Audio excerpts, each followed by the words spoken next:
New York Review Books, also known as NYRB, is one of our favorite publishers here on the Life on Books podcast. They're famous for publishing great classics, hidden gems, and wonderful works in translation. And this week we were lucky enough to sit down with one of their publicists, Nick During, to talk all about the publishing industry, some of the challenges facing indie publishers today, and a lot of other stuff in between, like his favorite books and TikTok's effect on literature. So I hope you enjoy this special episode. And as always, it's a huge support for us to share this episode with your friends or to join our book club. The link is down below. Now on to the conversation. All right, Nick, welcome to the Life on Books podcast. Thanks so much for joining us this morning. Thanks for having me on. So we start every episode with a weekly reading update, and guests go first. So tell us what you've been reading lately. I finished... I can start it, right? Yeah, of course. Yeah. Cool. I finished J Hoberman's Primal Happenings, Radical Music, Underground Movies in the 1960s New York Avant-Garde, which is a galley I picked up at Winter Institute, this independent bookstore convention, and published by Verso pretty soon, May, the end of this month, and it was great. Do you know who J Hoberman is? Have you read his stuff? No. Not a clue. I think he's mostly a film reviewer for maybe arts and film and literature and probably music as well for the Village Voice for many years. And then he probably, he was a critic and he's probably written some books. And this is about 19, as the subtitle suggests, late 50s, 60s avant-garde kind of experimental art. It actually starts off with Jack Kerouac, which was funny because I don't think of Jack Kerouac these days as, New York City avant-garde, but then quickly goes to the happenings and Andy Warhol's Factory and lots of, strange movies I had never heard of that were being played. And Bob Dylan is a major figure in it. And it's a great subject. I like hearing about, what New York at its peak in the 50s and 60s when people were making crazy stuff. And so you are actually in New York, yeah? Yeah. Cool. I didn't know if you guys worked. Yeah, we have an office where, the New York Review of Books probably needs to have an office in New York, otherwise its name. Wrong. I'm surprised they don't have any hard policies about you reading books from other publishers. Well, if we continue, I'll go to the NYRB Classics pretty quickly. I read Andre Breton's Naja, which we are about to publish, I think in next month in June. This is a new translation by Marc Polizzotti, who has translated a lot of French books, probably most famous for translating the Nobel Prize winner Patrick Modiano, a lot of his books, and he translated a Rimbaud poetry prose collection for us a couple of years. And Andre Breton is famous, as the kind of leading light in the surrealism movement. And Nadja is one of his famous books. It's kind of a novel, kind of not really a novel, about a young woman that he had a, love affair with briefly, and how his relationship with her and kind of socializing with her and being in love with her, and what it has to say about surrealism, which is quite it's kind of an amazing book. It's kind of hard to describe, I think, but basically he meets this young woman named Nadja, who's basically, she's living on the streets, I think, she doesn't have any money. She's, probably been, doing sex work for a while, and they fall in, love, kind of amour fou, the French for mad love. And and then they only have I think they only probably see each other for a couple of weeks, and he's married at the time, but so you can't tell how serious a relationship this is, but he's inspired by her. It's got a bit, it's a bit of a muse narrative, and it probably could be criticized nowadays of being she's pixie, pixie girl kind of magic, but it's still a pretty amazing book. Very cool. So that's my NYRB. I've been reading slowly Mavis Gallant's short stories, which are amazing. we published quite a bit of Mavis Gallant over the years, and this is the Uncollected Stories, edited by Guthrie Kalberg, the novelist. Basically, I think some of the stories that she published in her life in magazines, she published a lot in the New Yorker, that weren't collected into books. Not all of them, but some of them are in this book. Cool. Yeah, I think I actually have a copy of that. I definitely saw one of her other books at the bookstore yesterday, Tony. Yeah. Did you pick it up? I did not. Okay. Maybe it'll be there if you go back. Yeah. So very cool. So you got a lot going on. You're like us, reading multiple books at a time. Yep. It's the only way to do it these days. Yep. Andy, do you want to just give us titles only? Just quick rundown. Sure. I started reading the second book of the USA trilogy, which is the 1919, I believe. Yeah, is the title of book 2. That's John Dos Passos. And I also started reading, I gotta double check it because I will forget the title. The War of the End of the World by Mario Vargas Llosa. Cool. Llosa. I don't know how it's pronounced. Those have been kind of my 2 main reads this week. Chipped away a little bit more at rock, paper, scissors. So nice. I'm currently I'm currently reading 2 NYRBs, JR by Gaddis, and we just started Beware of Pity this month for the book club. So I'm only about 45 pages into that, which I'm enjoying so far. And I also finished Darkness at Noon by Arthur Koestler. So cool. Well, let's get right into the conversation. We did ask our book club members some questions, give them an opportunity to ask some questions. So we'll get to that. I want to save that for later. But generally, I just kind of want to get, maybe just tell us a little bit of a history of NYRB, how it all got started, when you joined the team, and kind of what your role is. Let's start with that. This is before my time, the beginning, but there used to be the New York Review of Books, the magazine, which has been around for 60 years now. Its owner also used to produce a book called the Reader's Catalog. It was like a phone book, basically, and they would print. There was a big book. It was like a catalog, kind of, but massive, really like a phone book. And they would pick up books. They would list books that weren't in print, and you could call them up, and they would find the book for you and sell it to you. So if you couldn't find it anywhere, you could have this big, telephone size book and order them. And so there was like kind of like a catalog, and they were selling with it. Obviously, the internet destroyed this business, but Edwin Frank, the founding editor of the magazine, worked for them. And he was like, there's so many amazing books that are out of print. This would have been in the 90s. These books should be in print. Surely there's an audience for them.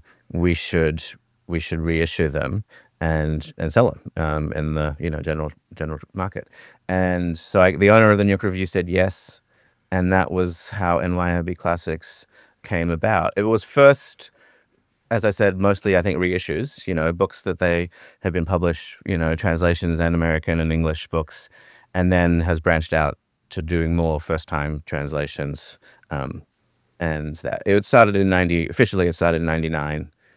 So it's been 26 years. Nice. And when did you join the company? I joined in 2011, maybe 12. I started off as the junior bottom marketing, and now I'm a publicist. So book publicists basically try and get attention for the books. Reviews being, probably the biggest part of that, but also events, we do bookstore events and anything we can like that. And social media, different publishing houses have different people doing that stuff. Newsletters, anything to get the word out about the book, basically. And so what's your personal background? Like, how did you get into this industry and all that? I was an undergrad English major, and I wasn't going to go to grad school. My parents are academics, so I had to resist being an academic. My dad is an English professor, so I guess there was always, books in the house. So I grew up reading in a very bookish family. And then I worked in a bookstore after I graduated college, which was great, in Brooklyn, called Book Court, now gone. And I realized that I wasn't, I needed, you have to get healthcare, and bookstores are great. And nowadays they do give healthcare probably, but I was only getting paid by the hour. So then I decided to try and get into publishing. I did a summer course, publishing summer bootleg kind of camp in Columbia University uptown. And then I tried to get editorial jobs. Everybody wants to be an editor, and I couldn't get one. And then I got a sales job at Workman Publishing, a very different kind of publishing house than NYRB, like kids' books and cookbooks. And BrainQuest was a big one for them, if you know BrainQuest. But I always loved NYRB Classics books. And so I saw there was a marketing job, and I applied, and I got it. Very cool. Very nice. So where would you say like NYRB kind of fits into the publishing world right now? Because we have, we saw the kind of collapse, I would say, of publishing into the big five. They kind of all condensed into, a small number of big publishers. And then we have quite a few very, very small indie presses now that are popping up. But NYRB seems to kind of occupy a little bit of a middle ground. So do you guys consider yourselves an indie press, or how do you kind of see yourselves in the marketplace? I definitely consider us an indie press. I think we are an independent press. We're owned by the same owner of the New York Review of Books. That's what, he runs it. It's his company. And we're distributed by Penguin Random House, but so are Melville House and Verso and Europa Books and New Directions is distributed by Norton. So even the small publishers need to have distribution, basically, which tends to now be done by other publishing houses because they're already doing it, So if you're a bookstore, you're ordering our books from Penguin Random House in a way. So we are kind of part of a larger publishing kind of ecosystem, but so are many independent presses. I think we're probably bigger than most independent presses. I think we probably publish more books. We've probably been doing it slightly longer than some of the more recent ones, although they're obviously older ones. I think we're probably larger. We are not for profit. We're for profit. So there is no fundraising aspect of it, which I think a lot of other some of the other small indie publishers are non-for-profit, and that means that someone there has to spend a lot of time raising money, not focusing publishing books, which I think is probably a lot of work. And we don't have to do that, which is no doubt to our advantage. And yeah, I mean, I think, in terms of what readers think, the NYRB Classics cover design was clearly kind of a stroke of genius, and people love it. So that has probably been the one decision that has played the most, has the most effect in the editors, Edwin Frank, Sarah Kramer, Susan Barber, Alexandria S. Edwin and Sarah being there from the beginning, have done a great job of picking great books and not really compromising and just following their taste and having an instinct for the market, as well as, being pretty uncompromised about what they think is good. And yeah, done a great job. Well, I think they're doing a great job. I mean, I've more or less enjoyed everything I've read from NYRB. And that comment kind of reminds me of the music producer, Rick Rubin.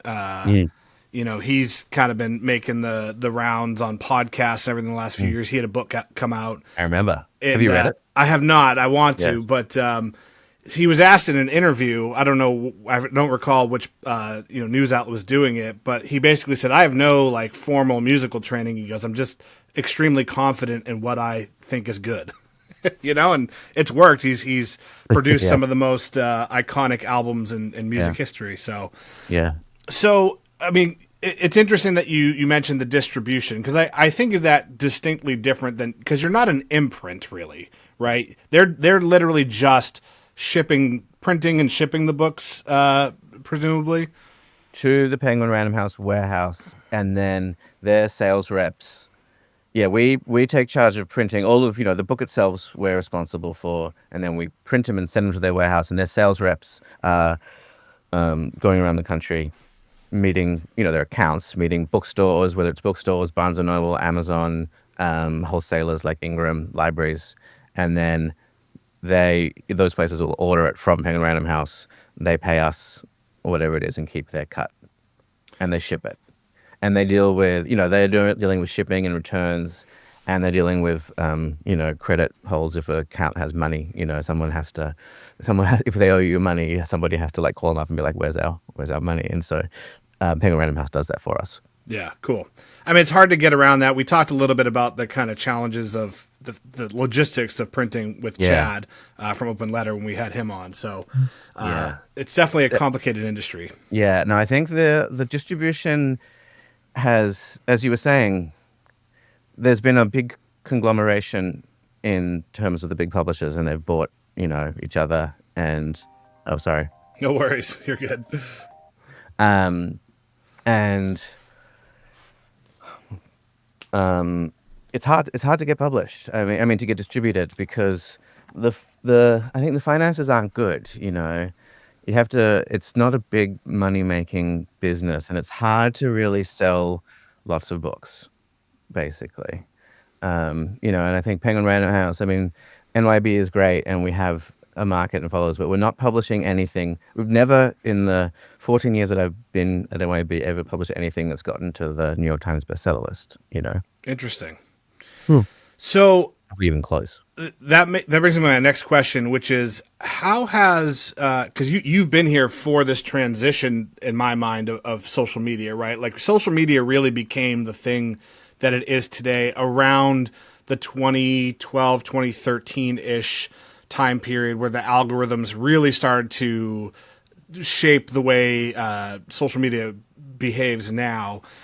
And there's kind of this stigma in the book community about, I would say TikTok in particular, is this bastion of anti-intellectualism, and book talk books are a specific type of books. And of course there's those memes that are based on real things of people saying, oh, I just only read the dialogue, and why does this book have so many words on the page? And it's easy to poke fun at that stuff, but I'm curious, from your perspective, how has social media, and maybe TikTok in particular, changed NYRB's outlook, and how do you see that? I haven't heard too much people making fun in publishing of TikTok. Or maybe Tony and I just spend too much time online. Yeah, I think book publishers love TikTok, absolutely, and I mean, even at NYRB, which is kind of a pretty highbrow company, I don't mind it if people. I don't mind it. I don't think my other colleagues would mind it if someone says, this book is too long and I found it boring and the characters suck and I don't care about Russia in between the wars. Why I didn't like it, 1 star. I think that's their opinion. It's totally fine. And I think we know our books are not going to be for everybody, and that's totally okay. So I push back against that. Social media and selling. I mean, I don't know. It's obviously is huge, as you say. We do our best, but I wouldn't say we're totally great at it. Like when I was in Winter Institute, a bookseller came up to me and she was like, how do you do tests? Do you do strategy A, strategy B? You seeing what works and what doesn't and tracking data? And I was like, nope, none of that. And she was like, that's dumb. You should be doing that stuff, right? And I was like, you're absolutely right. But I don't really want to personally. My strategy with social media is just trying to share information with the audience, however it gets there, and trying to sell. Trying to say make the book sound good. My colleague Sarah Kramer was probably the first, very early on Twitter. And she's very good at social media. I mean, she's editorial, so she doesn't actually spend too much time doing it these days. But she started off very early and did really well.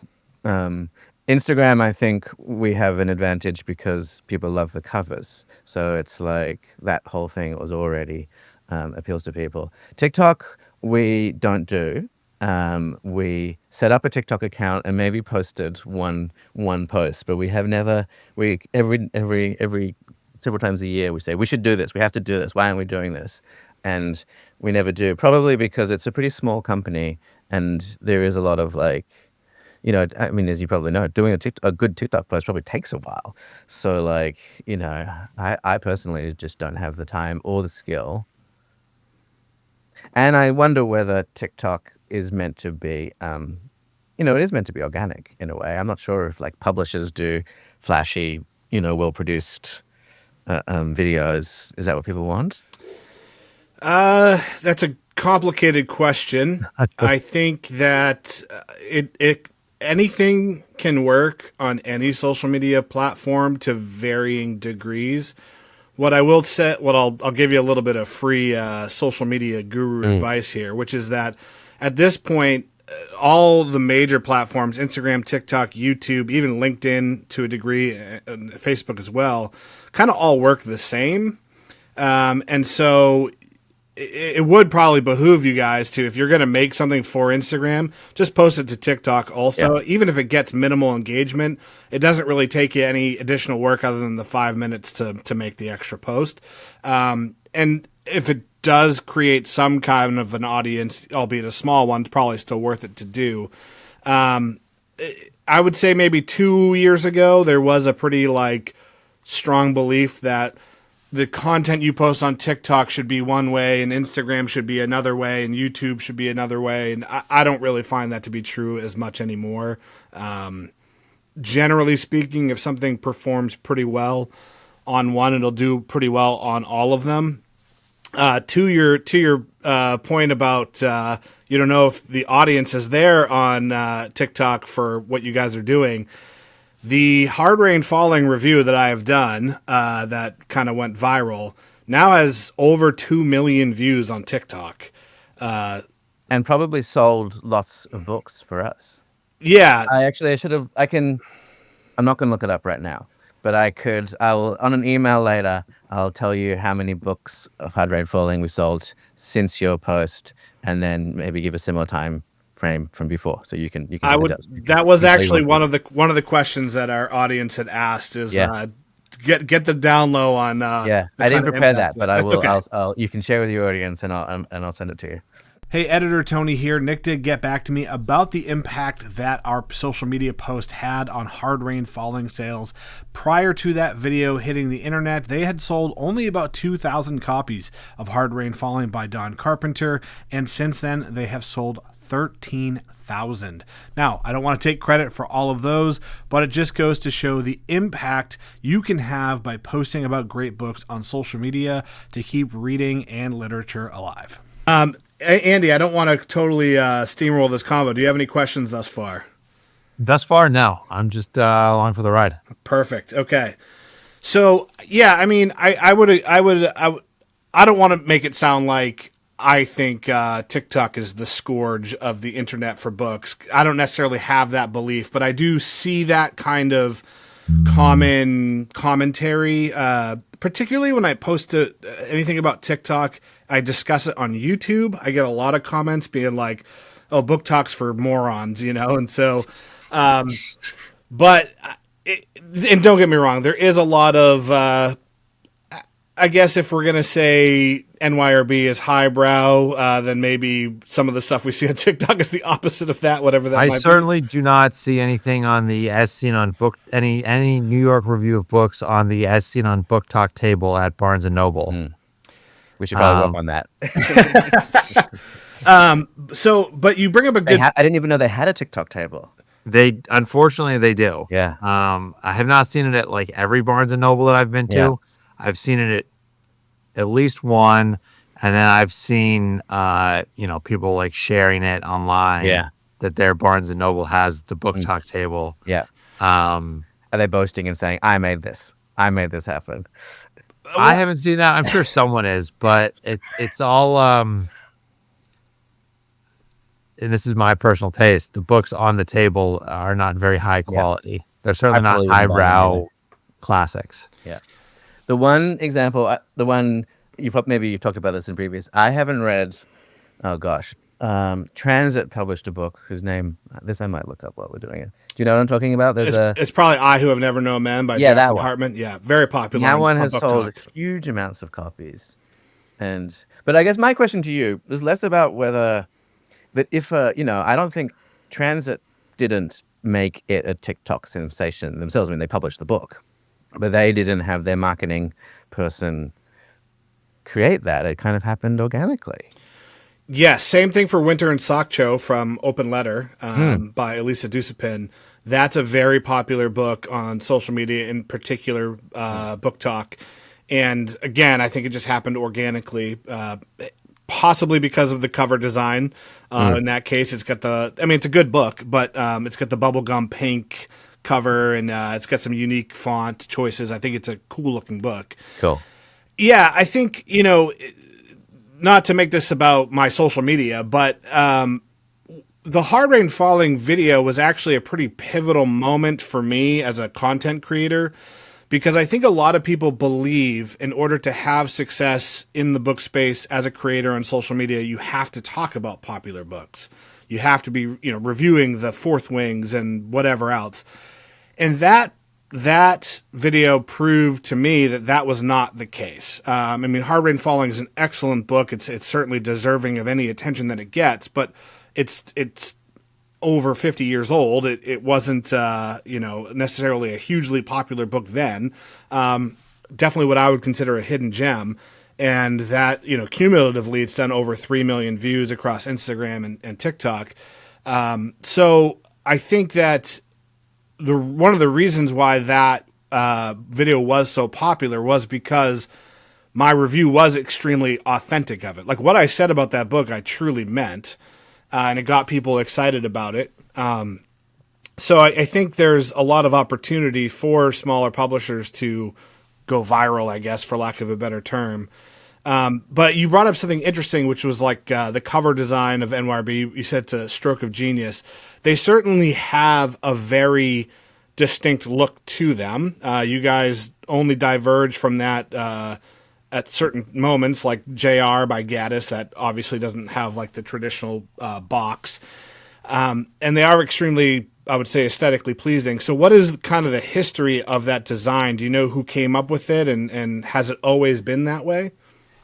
Yeah, it was before my time, but there actually is a earlier design earlier cover. I'm not sure if I could find one to show you right now, but I'll send a picture, or maybe even I'll find some other ones and send them to you so you can show your audience. And they didn't work; they weren't as good. And I wasn't around. Maybe they did this cover design for 1 year or 2 years, and then they said we need a new one, and they hired a woman named J Hoberman, who is the designer, and she created the design. And Edwin is a failed art history PhD student, so he studied art history actually, and so he knows a lot about art, and that's why. So he and my colleague Sarah, and translators, whoever, are picking out the artwork based on what they think is good. Obviously, it has to have some connection to the book, and obviously what they can get the rights to. If you can't, if the estate is charging too much money, then we won't do it. So there is always that factor. Yeah, that is something I've learned a little bit about since we had Chad on, is chatting with him about some of the hoops you got to jump through, with particularly if you're kind of reissuing something older, and you're maybe not even sure like who owns the rights, or the estate, the person's not with us anymore, and it's been left to their estate. So that's interesting. What do you have a particular favorite cover of your catalog? I guess one book that this is returning to the previous conversation, and for us overall, Stoner has been the viral book, and it happened ages ago. It was a hit for us right away, but that nobody knew about that book, and it had completely forgotten. And obviously, when we republished it, there was everybody, all of a sudden, it kind of came out of nowhere to be considered a great American novel, and kind of canonical text. And I was thinking, I think the cover is pretty. It's it's just a guy, and it's a painting by the American great painter Thomas Eakins, and it probably works really well, that cover, somehow. Yeah, I call that a trigger book. Anytime you mention that on social media, you know that that piece of content will do quite well. I don't know if you noticed my eyes started twitching. I've been a known hater of Stoner. Yeah, that's okay. For years now. Yeah. I've also read Butcher's Crossing, and I loved that. So I'm not like totally anti John Williams. What do you not like about Stoner? I just thought it was. I thought it was very overrated. I don't want to say I thought it was a bad book, because I did enjoy the writing, but it's like nothing happened. Yeah, I felt there was this very boring, plain kind of, just kind of,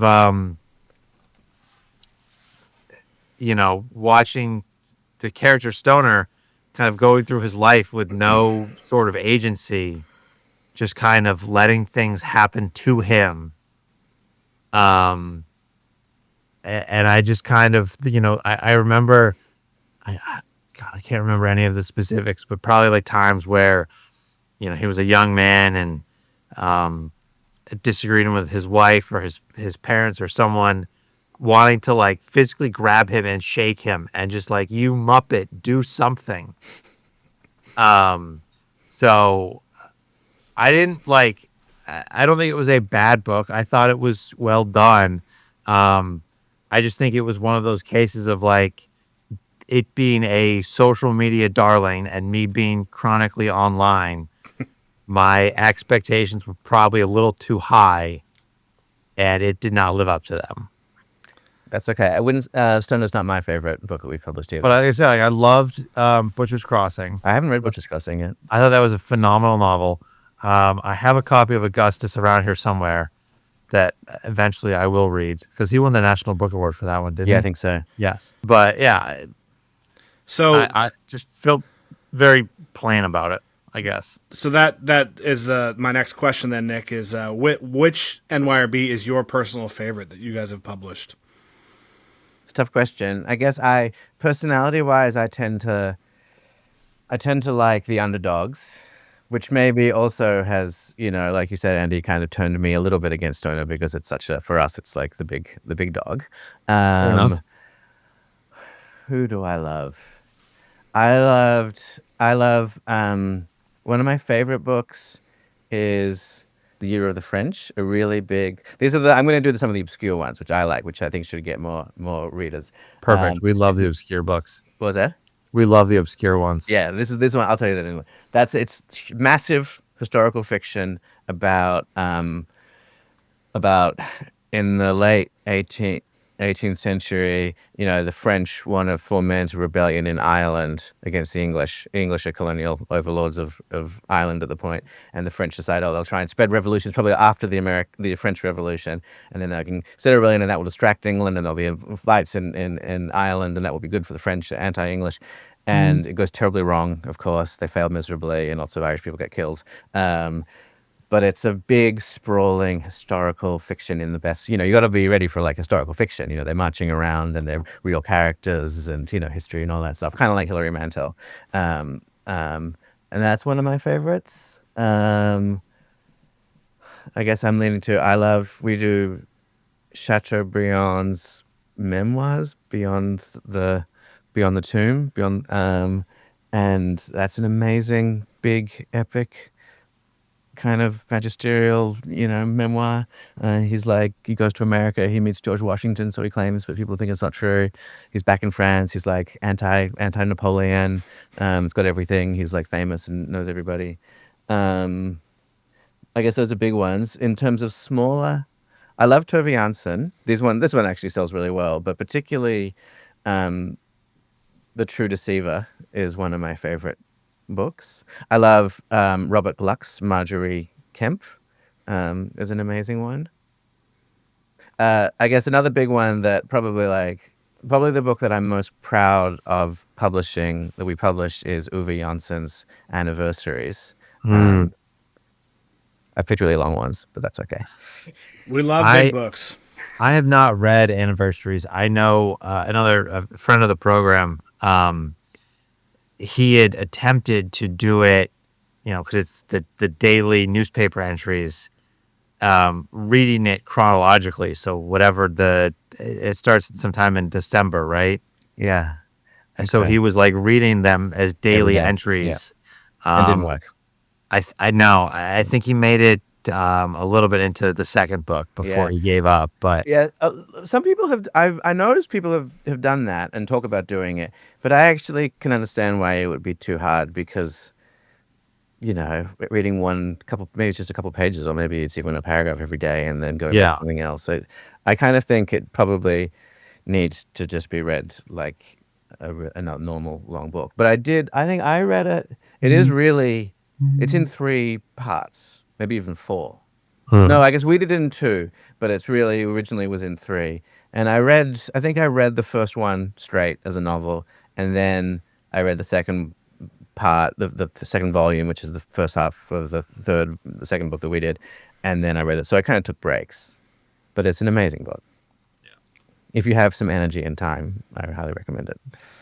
So I want to get to some of these questions from our book club. I'm not exactly sure what our book club member Phil is referring to here, but he says, why aren't all the NYRBs bound with signatures? This is a production question, which I can't totally answer. Okay. We're starting off strong here. I don't know. I don't know.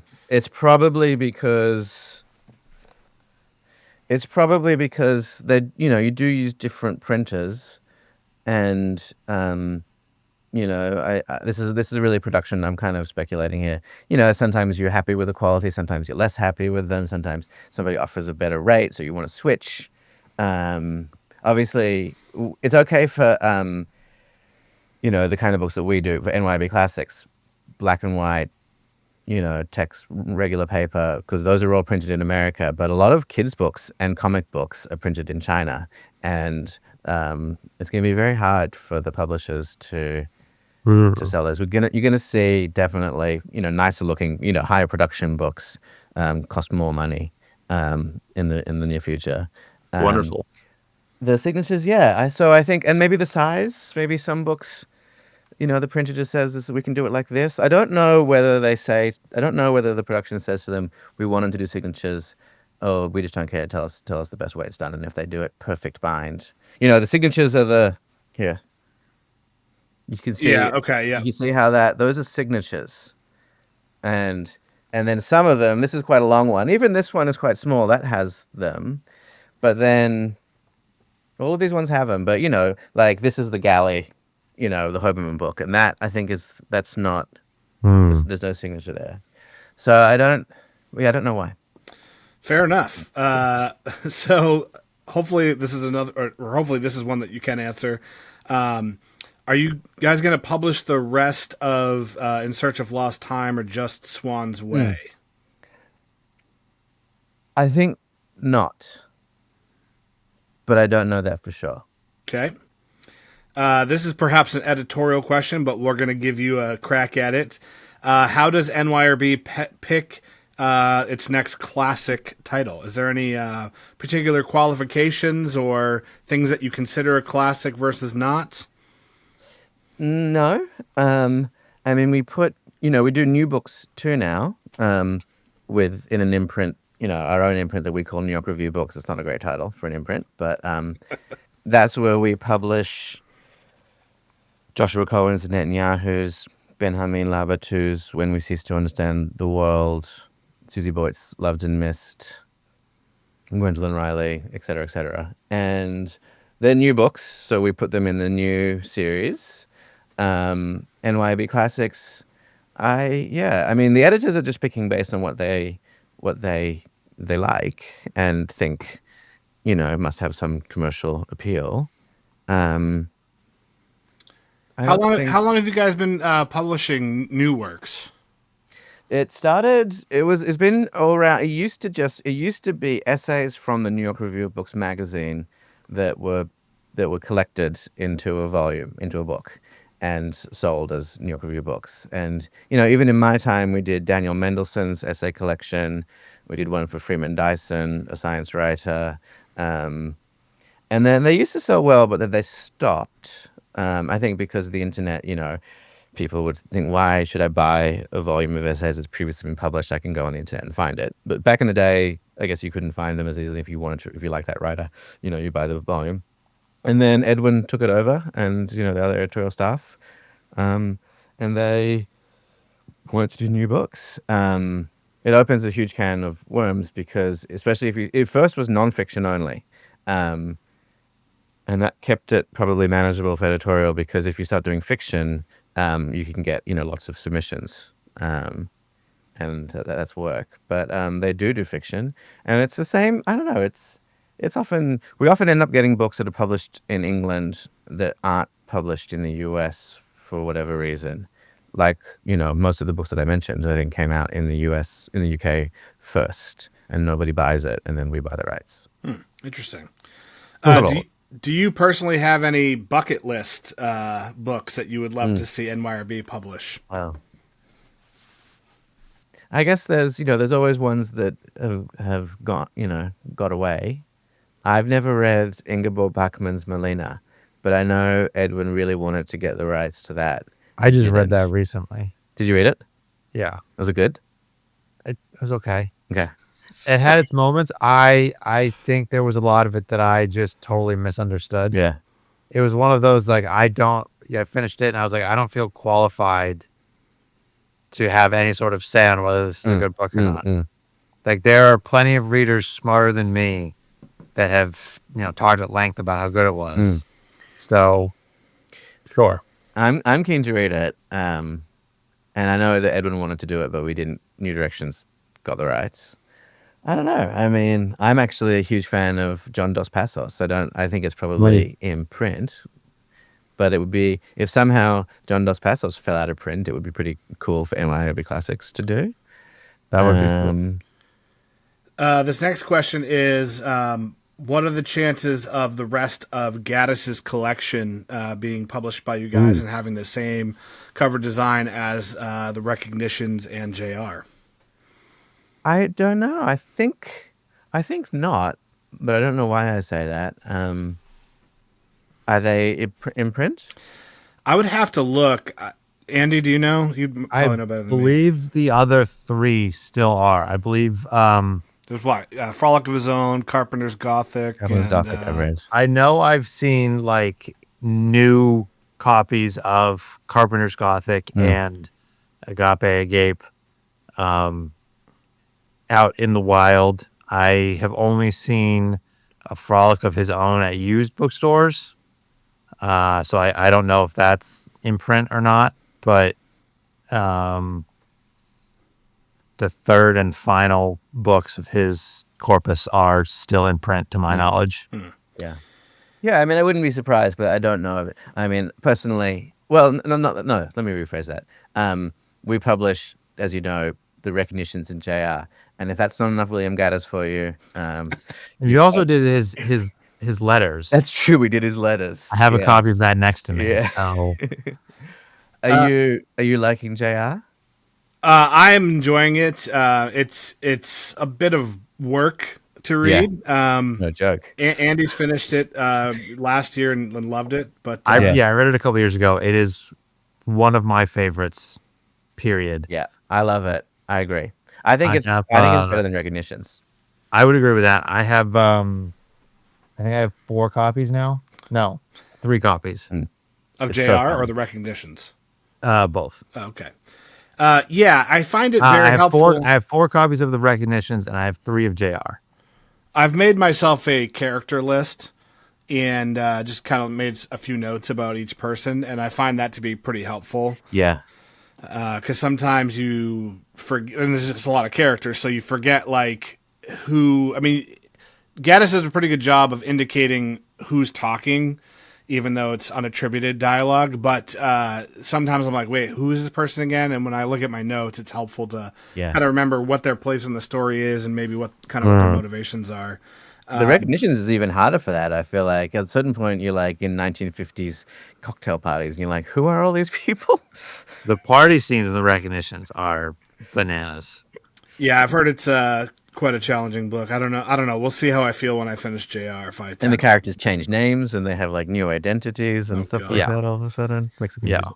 I think, and this is totally off the rails, but the way that Gaddis plays with Wyatt's identity in the recognitions is fantastic. Like I love when authors do that well, where it's like this is the guy, but I'm not going to acknowledge him for 2/3 of the book. Like, you're going to know that he's in the room, but I'm not going to call attention to it. I think he nailed it. So. I have a question from Kate Sherrod, and she says, this is a big one. Will you guys ever consider a request I made to you long, long ago to create an ebook version of your subscription program? I will sign over my entire pension for this kind of steady stream of excellent surprises in my inbox. Wow. It's a good idea. Do they not do the book club as ebooks? She claims that she sent in a request and she received a curt note back saying they had no plans to offer it and no explanation of why. Yeah, I think we don't have the ability. This is embarrassing. We probably should, of selling ebooks directly. Interesting. Why is that? I don't do ebooks, so I'm a little bit ignorant to the ebook world. I know there's a lot of times people say like, "Oh, I can't check out an ebook from the library because it's on hold," and I'm like, "How does that? It's a digital copy." So, yeah, well, that's because publishers are greedy. No kidding. Half kidding. Yeah, obviously, technologically, a library could buy one ebook and everybody could take it out. But then the publishers feel that they are not getting paid. If 100 people take out a book and you only sell one, you're feeling like you're getting ripped off. So that's why they have this thing where there's a limit of how many books a particular library can take out at one time, and that's why you have to wait for an ebook. Why we can't distribute them, I don't know. I think we have ebook files, obviously. I don't know. It's not complicated to send them to your Kindle if you read a Kindle. Maybe this is a pioneering moment here. Yeah. The Life on Books podcast is going to be do TikTok and sell ebooks. Beautiful. Well, I should pay you guys. Well, I won't say no. We will. We'll save that for. We'll let you do some follow up, and I'll drop in the official answer in the edit. It'll probably be a curt response from my colleagues. Again. Like, Nick, what are you doing? You're never going on a podcast ever again. Why are you telling people this stuff? Public information. So, and then there was one more question here, which is, what are your best selling titles? Obviously, is Stoner officially the number one best selling book? And what are maybe some of the other top 2 or 3? Well, in our kids' book series, we published the Dolaire's Book of Northsmiths, and that's up there with Stoner. Other than that, in recent years, Eve Babbitt's has been huge. Hard Red Falling has had a boost in recent year. Tove Janssen's The Summer Book is a big hit. Those are the biggest NYRB Classics. Sometimes they go up and down. Zweig has sold well historically. Yeah, that's been a boon. Beware of Pity has been a boon for our book club, actually. So, we read a different book every month, and of course, I make a post about it on social media, like, hey, this is the book we're reading for the book club if you want to join. And it's a paid book club, it's $5 a month.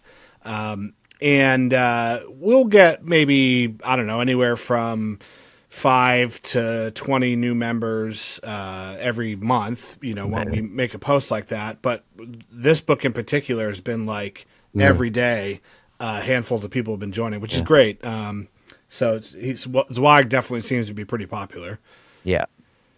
It tends to happen when people start to worry about fascism. There's been a couple times when, seriously, there's like a boost. Yeah. Well, so that is, I'm glad you brought that up. Obviously we're not strictly a political podcast per se, but I think books can be inherently political. And obviously you probably saw some of the announcements with the NEA pulling back funding for a lot of these publishers.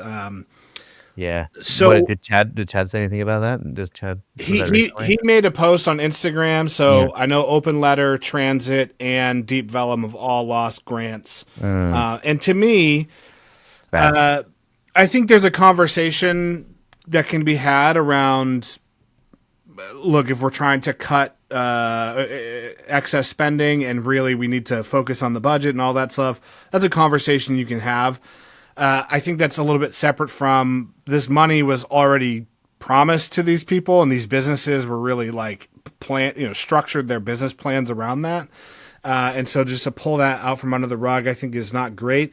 But probably more concerning to me was the language used in the notices, basically saying like, we're kowtowing to this administration. Some money is going to be funneled towards houses of worship to, they framed it as to like help people in need. But again, it's just, in my opinion, a little bit of a overstep of the separation between church and state. Yeah. And it's probably only it's like, it would be like tens of thousands of dollars max, I know that Transit was looking at a grant of 40,000. 40,000. Yeah, so I don't know about which is a lot of money, but it's not that much money for a small business that's doing good stuff. In a way. I mean, how much do they spend on $40,000 on silly stuff?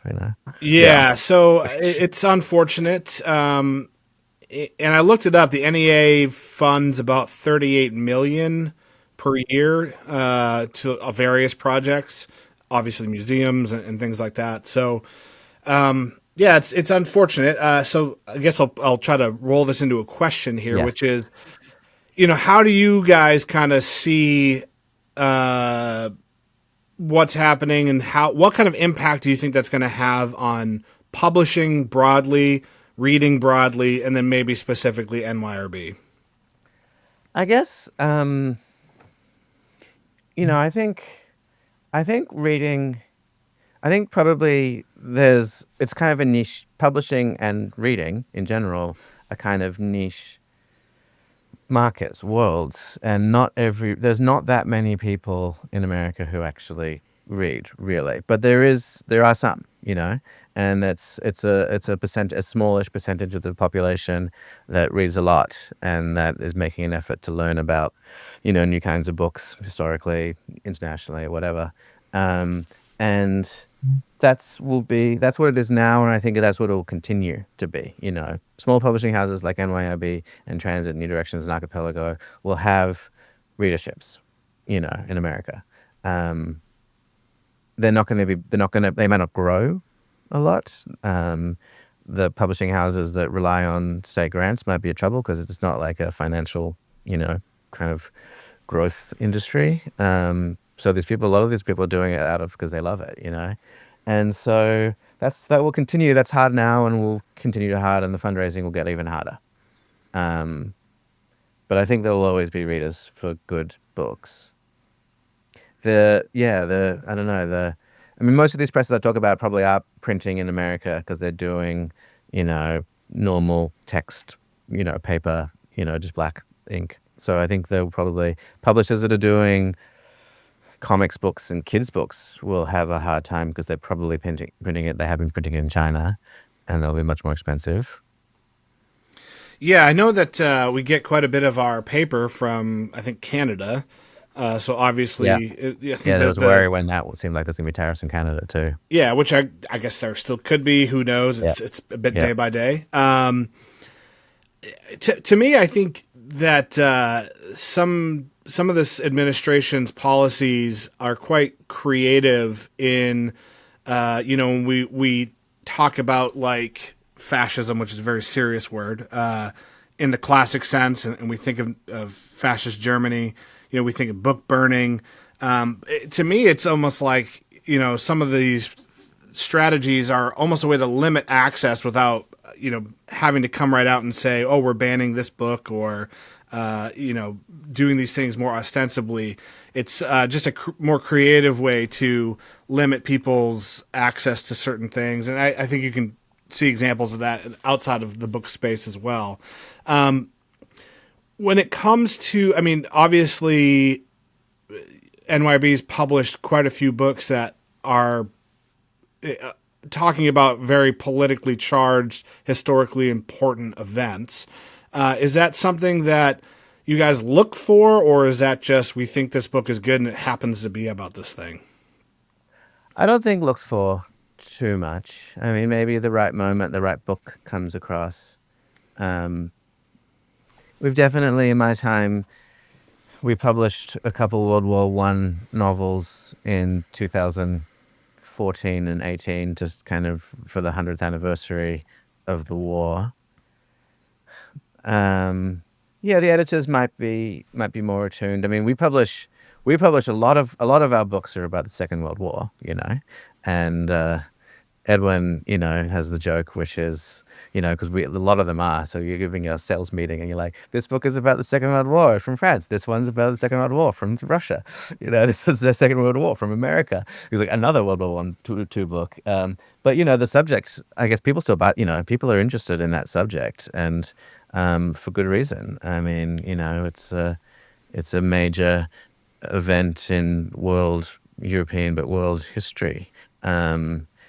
And so I don't know. I don't think that the editors are looking too much, for current events stuff. And it's hard to do because it takes a while for the book to come out anyway. So it's hard to predict what the world will be like in a year. But if they obviously, history, the history of literature, the history of ideas is obviously a big part of NYRB Classics. And if you read them, you probably know more about Ingeborg Bachmann's, world after reading Melina, and you don't have to be an expert in it before you read, but you'll know more about it now. So that's, I don't know. I guess that's my answer, if that is an answer. There's a joke that when men turn 30, they have to either get into World War II or grilling meat, smoking meat. So yeah.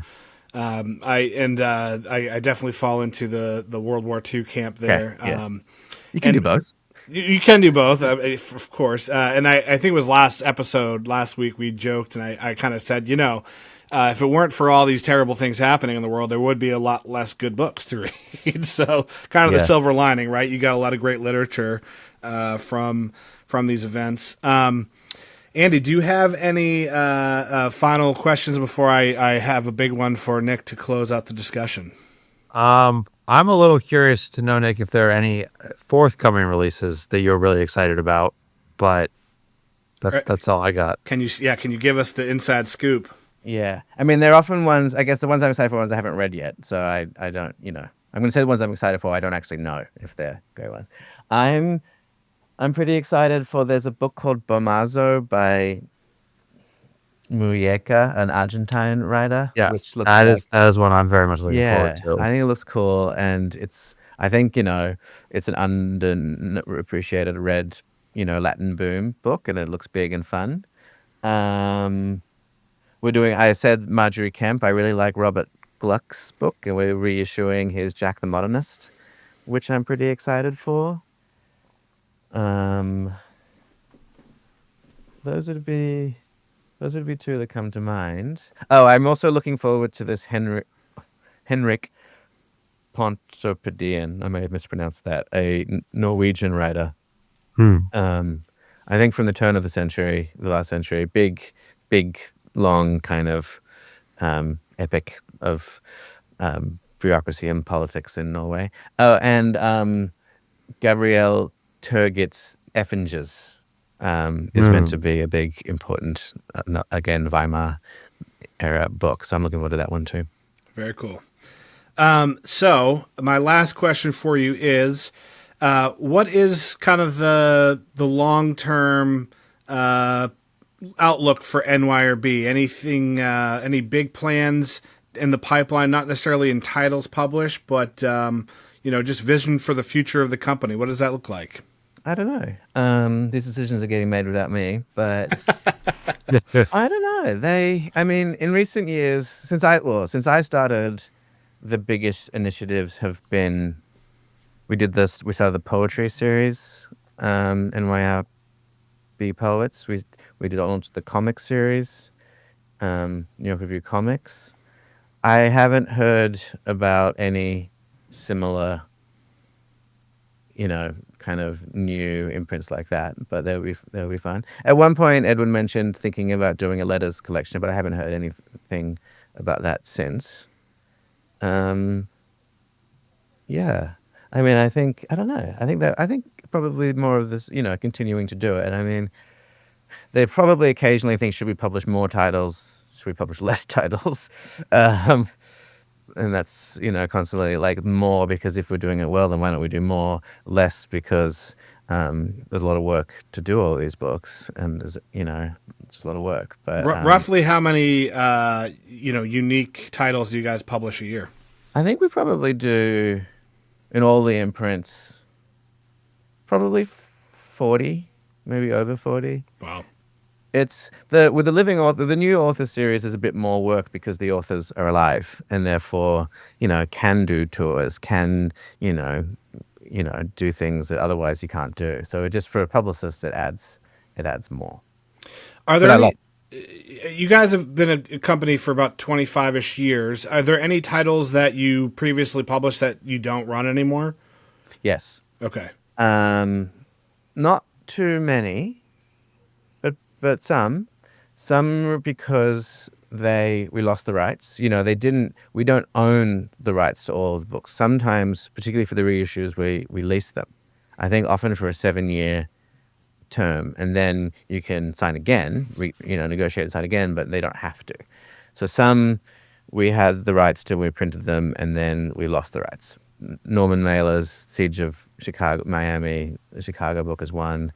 We used to publish Peter Handke, but we lost a couple Peter Handke titles. There are a couple like that. Some because the books sell so badly and we finally run out of the print run. And they're like, if we print 200 of these, we'll have them for 10 years, so let's not do it. Which is a bummer, because they're probably good books, but, they just don't sell enough to reprint. Yeah. Okay, so real last question. What's the best way for people to support NYRB? I think read the books. And post about them on TikTok. Read/buy, but, I think you could even say just read, reading the books and is obviously, like, we're a company and we want to sell as many books as possible. We want to be financially successful. But at some level, what's cool about it is that I actually... I do think it's about people reading the books. Perfect. That's a great place to end. Nick, thank you so much for joining us. Thanks for having me.